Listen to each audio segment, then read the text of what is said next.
Hi, I work for CarDoctor.com as an account rep in the Southwest region of the United States, and I'd love to take a moment to share with you an interesting story.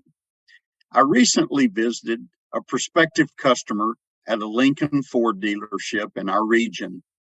The management staff was all assembled as I prepared to demo our system, and parked right outside the store was an auction purchase, which was a Chrysler 300 sedan.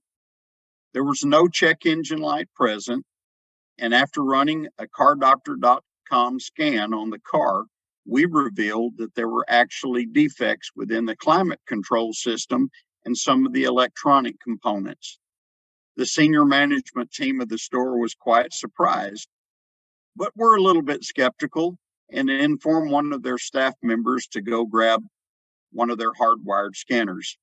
They did so, and to their surprise, the scanner failed to reveal the same issues that our CarDoctor.com had showed them were indeed wrong with the car.